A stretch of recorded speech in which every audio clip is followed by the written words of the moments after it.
People live in homes, not corporation. That is what President Trump said yesterday as he is making moves to ban Wall Street from owning single family homes. We got to talk about it. We have to speculate. As of this moment, we just have that single post on Truth Social about President Trump making moves to ban institutional investors from buying single family homes. Let's talk about what it means. Let's talk about the optics. Let's talk about where the line might be drawn, because I think this is an interesting topic that actually might mean very little. But let's get into it. So the first thing I asked myself when I saw this post is, where is the line, right? Is it 1,000 single family homes? Is it 100 single family homes? Is it 10 single family homes? And near as I can tell, the line is going to be drawn at 1,000, right? 1,000 single family homes puts you in the institutional bucket. Now, if you want to step back and look at what percentage of single family homes are actually owned by institutional investors, the answer is just over 1%. So again, that is the market we are talking about. The next thing I asked myself, and maybe you did as well, is, okay, great. Let's assume Congress does their job and makes this illegal. Will it A, just stop them from buying, or B, force them to sell? Now, again, it is one thing to stop a buyer from adding to the portfolio. It is entirely different than to force sales. Now, again, if it goes that direction and these firms have to shrink by shredding assets, we will certainly see some pain. Now, I would imagine they would be forced to do this over a term, 3, 5, 10 years. So more likely the answer would be just stop them from adding inventory. But that is a question. Are they stopped from buying, or are they forced sellers? Next, the next question I ask myself, because I think there is some risk if they are forced sellers, is, where is the inventory concentrated? Because as you might imagine, this is not all equal, right? Institutions have not flooded all markets. Now, near as I can tell, shout out the team at Resi Club for this. Atlanta, Georgia seems to be the concentration hub. So what does that look like? Well, in Atlanta, 25% of all single family rentals are owned by institutional investors. So 1 in 4. Now, that sounds scary, but remember what I said. That is 1/4 of rental units. If you want to step back and go, how big are institutional investors for single family homes entirely? It goes from 25% to 4%. 4%, frankly, is still a very large number. So 4% of all single family homes in Atlanta are owned by institutions. Again, shout out the team for Resi Club for this. If you were to step back into the picture, next up would be Jacksonville, 21% of all rental units. Charlotte, 18%. Tampa, 15%. Phoenix, 14%. And tied at 13%, we have Raleigh and Orlando. And again, one more time, these are percentages of rental units, not of all single family homes. So it does seem like we have some concentration risk, right? If I was an investor in Atlanta, for example, I would be paying very close attention, because again, if institutional investors become forced sellers, that is going to be a problem. It will be a problem for at least a little while. Now, the big question: is this even legal? Will this end up in the Supreme Court? Is this just a message for the midterm elections? And what do I mean by that? Well, I think President Trump and his team know that we have an affordability crisis. And given the wins in the last election by members that were pushing an affordability message, I think this is just one of many cute, things so they can say that, hey, I am working on it. I do not see this making a meaningful difference in prices, in affordability, even in cities like Atlanta, where 4% of all homes are used by institutions or owned by institutions. It's a lot. Now, 4% is a lot, but that's one city. And even if they become forced sellers, it'll evaporate quickly, right? Because again, they don't own, hundreds and hundreds of thousands of homes. So again, I think this is just this is what politicians do. Politicians are trying to win elections.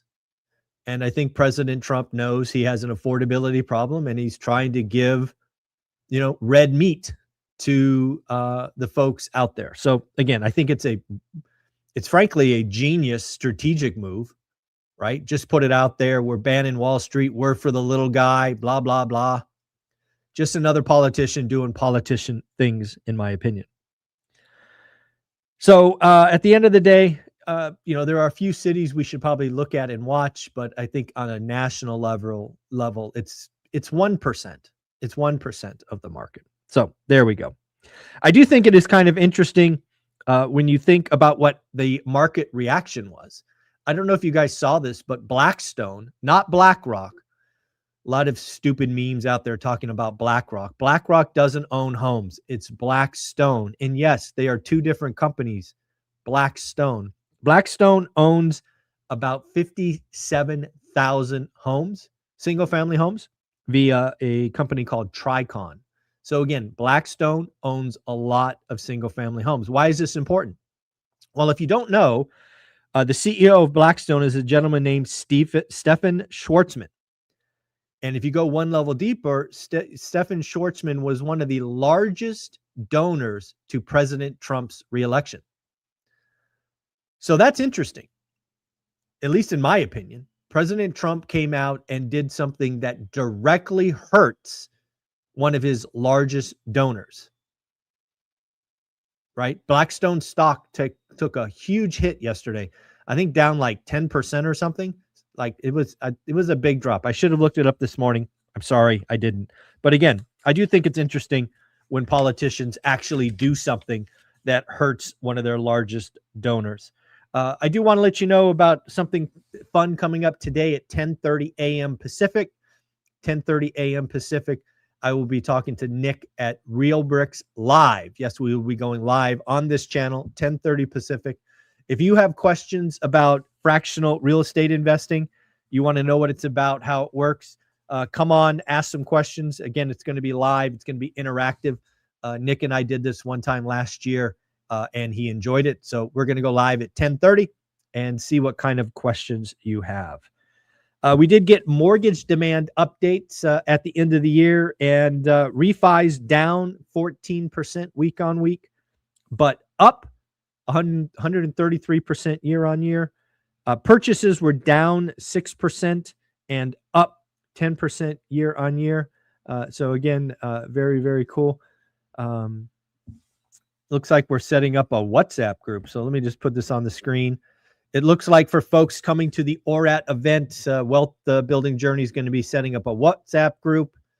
Do remember, though, that you only got 1 week left to buy tickets. 1 week left to buy tickets. They will be going off sale on the 15th, as I've got stuff to do after that. So if you planning on coming, time to get your tickets. Again, I think we had 2 people buy tickets yesterday, and lots of you said you were coming but haven't bought yet. So buy your tickets, and we will see you in Vegas. What else do I got for this? The ADP report yesterday that we talked about was rather ugly. Again, we'll get the big jobs number tomorrow. But the ADP report actually showed that white collar jobs are really taking it on the chin. Professional and business services, negative 29,000. Yes, 29,000 jobs were lost. And information services down or lost 12,000 jobs. Again, pretty big hits there. We did get an update about layoffs. Layoff pace dropped in half, fell in half in December. It was the lowest reading since the mid-2024. Unfortunately, for the full year, layoff notices were up 58%. Again, really picked up last year. We do have some updates from Fed President Moran. Again, remember, Moran's the one that wants to cut rates and cut rate a lot. So here we go. We are still materially above neutral. This is interesting because a lot of Fed presidents think we are at neutral. Moran says we got a long way to go. We could add about 1 million jobs without impacting inflation. Says that underlying inflation is running at 2.3%. I actually think it's lower than that. I think if you correct for the shelter miscalculation, it's actually sub 2. You can also go to Trueflation and see what they say. Says that Fed policy is too restrictive and holding the economy back. I don't know if you guys saw the number this morning, but the trade deficit number was cut in half, which means we might get a monster Q4 reading, because if you don't remember, imports subtract from GDP. So we might post like a 5 or 6% GDP because imports are less. That is wild to think about. Lastly, Moran says the Fed should cut 100 basis points this year. I actually think the Fed will cut 4 or 5 times. I think inflation is better than they say, and the job market is worse. So it will be very, very interesting. I did see an update from somebody I follow on X or Twitter. Name is Colin Robertson.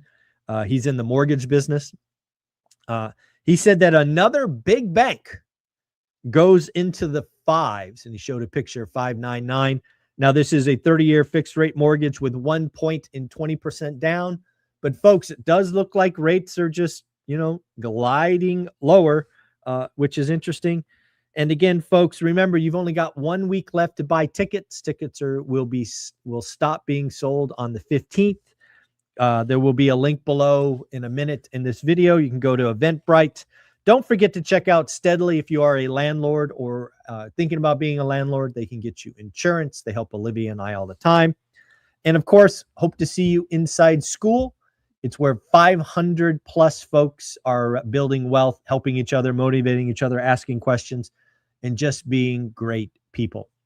Thank you very much. We will see you Sunday morning, 7:30 a.m. Pacific, for the next daily financial news. Take care.